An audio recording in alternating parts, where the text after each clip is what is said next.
आप सभी भक्तों को जय श्री विष्णु। आप सभी का फिर से स्वागत है हमारे चैनल व्रत विधि ज्ञान में। आप सभी को मोहिनी एकादशी की हार्दिक शुभकामनाएं। आज हम सुनेंगे एकादशी के दिन मोहिनी एकादशी की व्रत कथा। इस कथा को पढ़ने अथवा सुनने मात्र से 1000 गोदान का फल प्राप्त होता है और भगवान विष्णु माता लक्ष्मी की कृपा से सभी मनोकामनाएं पूरी होती है। और जिसने भी मोहिनी एकादशी का व्रत धारण किया है उन्हें तो यह कथा अवश्य ही सुननी चाहिए। आइए श्रद्धा और भक्ति के साथ सुनते हैं इस पवित्र कथा को। बोलिए विष्णु भगवान की जय। एकादशी माता की जय। धर्मराज युधिष्ठिर ने एक बार भगवान श्री कृष्ण से कहा, हे प्रभु, वैशाख मास के शुक्ल पक्ष की एकादशी का क्या नाम है और इस एकादशी की व्रत कथा और विधि क्या है, सो सब विस्तार पूर्वक मुझसे कहिए। श्री कृष्ण कहने लगे, हे धर्मराज, मैं आपसे एक कथा कहता हूँ जिसको महर्षि वशिष्ठ जी ने श्री रामचंद्र जी से कहा था। एक समय श्री रामचंद्र जी बोले, हे गुरुदेव, कोई ऐसा व्रत बताइए जिससे समस्त पाप और दुख नाश को प्राप्त हो जाए। मैंने सीता जी के वियोग में बहुत से दुख भोगे हैं, अतः आप कोई व्रत बतलाइए। महर्षि वशिष्ठ बोले, हे राम, आपने बहुत सुंदर प्रश्न किया है। आपकी बुद्धि अत्यंत शुद्ध और पवित्र है।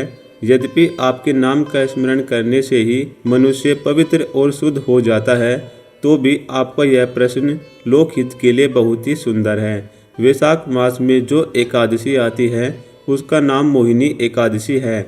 इस एकादशी का व्रत करने से मनुष्य सब पापों तथा दुखों से छूटकर मोह जाल से मुक्त हो जाता है।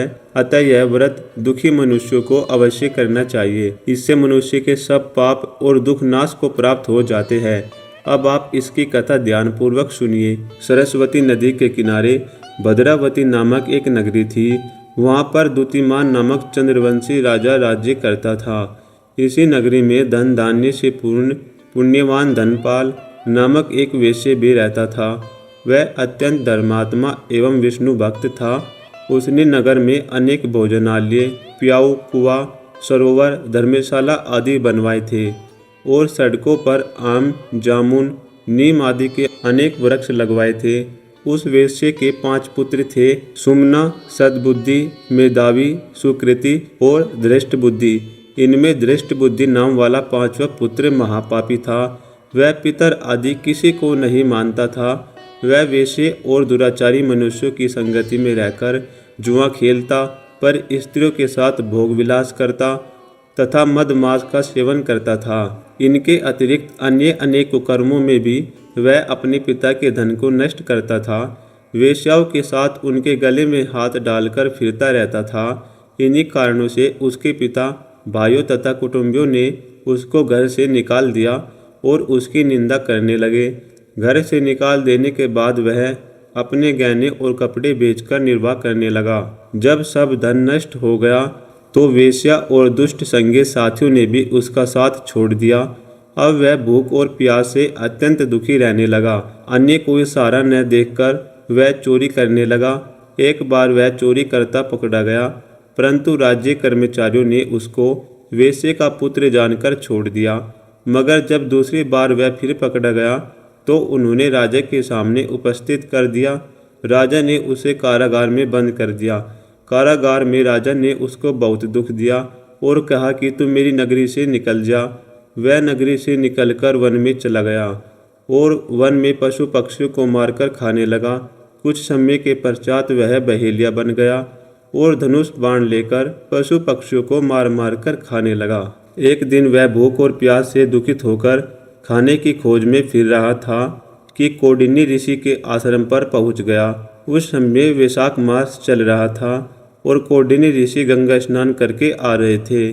उनके भीगे वस्त्रों के छींटे पड़ने से उसको कुछ सुबुद्धि प्राप्त हुई और वह मुनि के सामने हाथ जोड़कर कहने लगा कि हे मुनि, मैंने अपने जीवन में बहुत पाप किए हैं, अतः आप उन पापों से छूटने का कोई साधारण और बिना धन का उपाय बतलाइए। उसके दीन वचन सुनकर ऋषि कहने लगे कि ध्यान देकर सुनो, तुम वैशाख शुक्ला एकादशी का व्रत करो। इस एकादशी का नाम मोहिनी है और इससे तुम्हारे सब पाप नष्ट हो जाएंगे। मुनि के वचन सुनकर वह अत्यंत प्रसन्न हुआ और उनके द्वारा बताई गई विधि के अनुसार मोहिनी एकादशी का व्रत किया। हे राम, इस व्रत के प्रभाव से उसके सब पाप नष्ट हो गए और अंत में वह गरुड़ पर चढ़कर विष्णुलोक को गया। इस व्रत से मोह आदि सब नष्ट हो जाते हैं। संसार में इस व्रत से श्रेष्ठ अन्य कोई व्रत नहीं है। इसके महात्म्य को पढ़ने अथवा सुनने से 1000 गोदान का फल प्राप्त होता है। पूर्व काल की बात है। देवासुर संग्राम में दैत्यों ने देवताओं को परास्त कर दिया। वे दुर्वासा ऋषि के श्राप से लक्ष्मी रहित हो गए थे। तब संपूर्ण देवता क्षीर सागर में शयन करने वाले भगवान विष्णु के पास जाकर बोले, भगवान, आप देवताओं की रक्षा कीजिए। यह सुनकर श्री हरि ने ब्रह्मा आदि देवताओं से कहा, देवगण, तुम लोग क्षीर समुद्र को मथने, अमृत प्राप्त करने और लक्ष्मी को पाने के लिए असुरों से संधि कर लो। कोई बड़ा काम या भारी प्रलोभन आ पड़ने पर शत्रु से भी संधि कर लेनी चाहिए। मैं तुम लोगों को अमृत का भागी बनाऊंगा और दैत्य को उससे वंचित रखूंगा। मंदराचल को मथानी और वासुकी नाग को नेति बनाकर आलस्य रहित हो मेरी सहायता से तुम लोग क्षीर सागर का मंथन करो। भगवान विष्णु के ऐसा कहने पर देवता दैत्यों के साथ संधि करके क्षीर समुद्र पर आए। फिर तो उन्होंने एक साथ मिलकर समुद्र मंथन आरंभ किया। जिस ओर वासुकी नाग की पूंछ थी उसी ओर देवता खड़े थे। दानव वासुकी नाग के निश्वास से क्षीण हो रहे थे और देवताओं को भगवान अपनी कृपा से परिपुष्ट कर रहे थे। समुद्र मंथन आरंभ होने पर कोई आधार न मिलने से मंदराचल पर्वत समुद्र में डूब गया। तब भगवान विष्णु ने कछुए का रूप धारण कर मंदराचल को अपनी पीठ पर रख लिया। फिर जब समुद्र माथन जाने लगा तो उसके भीतर से हलाहल विष प्रकट हुआ। उसे भगवान शंकर ने अपने कंठ में धारण कर लिया। इससे कंठ में काला दाना पड़ जाने से वे नीलकंठ नाम से प्रसिद्ध हुए। तत्पश्चात समुद्र से वारुणी देवी, पारिजात वृक्ष और कौस्तुभमणि, गोएं तथा दिव्य अप्सराएं प्रकट हुई। फिर लक्ष्मी देवी का प्रादुर्भाव हुआ। वे भगवान विष्णु को प्राप्त हुई। संपूर्ण देवताओं ने उनका दर्शन और स्तवन किया। इससे वे लक्ष्मीवान हो गए। तदंतर भगवान विष्णु के अंशभूत धन्वंतरी, जो आयुर्वेद के प्रवर्तक है, हाथ में अमृत से भरा हुआ कलश लिए प्रकट हुए। दैत्यों ने उनके हाथ से अमृत छीन लिया और उसमें से आधा देवताओं को देकर वे सब चलते बने। उनमें जंब आदि दैत्य प्रधान थे। उन्हें जाते देख भगवान विष्णु ने मोहिनी अवतार धारण किया। मोहिनी अवतार को देखकर दैत्य मोहित हो गए और बोले, हे सुमुखी, तुम हमारी भार्या हो जाओ और यह अमृत लेकर हमें पिलाओ। बहुत अच्छा कहकर भगवान ने उनके हाथ से अमृत ले लिया और उसे देवताओं को पिला दिया।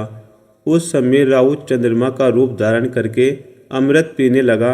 तब सूर्य और चंद्रमा ने उसके कपट वेद को प्रकट कर दिया। यह देखकर भगवान श्री हरि ने चक्र से उसका मस्तक काट डाला। उसका सर अलग हो गया और भुजाओं सहित धड़ अलग रह गया। फिर भगवान को दया आ गई और उन्होंने राहु को अमर बना दिया। तब ग्रह स्वरूप राहु ने भगवान श्री हरि से कहा, इन सूर्य और चंद्रमा को मेरे द्वारा अनेकों बार ग्रहण लगेगा। उस समय संसार के लोग जो कुछ दान करे वह अक्षय हो। भगवान विष्णु ने तथास्तु कहकर संपूर्ण देवताओं के साथ राहु की बात का अनुमोदन किया। इसके बाद भगवान ने मोहिनी अवतार रूप त्याग दिया। किंतु महादेव जी को भगवान के उस रूप का पुनः दर्शन करने की इच्छा हुई। अतः उन्होंने अनुरोध किया, भगवान, आप अपने स्त्री रूप का मुझे दर्शन करावे। महादेव जी की प्रार्थना से भगवान श्री हरि ने उन्हें अपने स्त्री रूप का दर्शन कराया। वे भगवान की माया से मोहित हो गए और पार्वती जी को छोड़कर उसी स्त्री के पीछे लग गए। उन्होंने नग्न और उन्मत्त होकर मोहिनी के केस पकड़ लिए। मोहिनी अपने केसों को छुड़वाकर वहां से चल दी। उसे जाती देख महादेव जी भी उसके पीछे पीछे दौड़ने लगे। उस समय पृथ्वी पर जहाँ जहाँ भगवान शंकर का विजय गिरा वहाँ शिवलिंगों का क्षेत्र एवं स्वर्ण की खाने हो गई। तत्पश्चात यह माया है ऐसा जानकर भगवान शंकर अपने स्वरूप में स्थित हुए। तब भगवान श्री हरि ने प्रकट होकर शिवजी से कहा, हे रुद्र, तुमने मेरी माया को जीत लिया है। पृथ्वी पर तुम्हारे सिवा दूसरा कोई ऐसा पुरुष नहीं है जो मेरी इस माया को जीत सके। भगवान के प्रयत्न से दैत्यों को अमृत नहीं मिलने पाया, अतः देवताओं ने उन्हें युद्ध में मार गिराया। फिर देवता स्वर्ग में विराजमान हुए और दैत्य लोग पाताल में रहने लगे। जो मनुष्य देवताओं की इस विजय गाथा का पाठ करता है वह स्वर्ग लोक में जाता है। बोलो विष्णु भगवान की जय। आपको वीडियो कैसी लगी कमेंट में ज़रूर बताएं। कृपया हमारे चैनल को सब्सक्राइब कर लीजिए।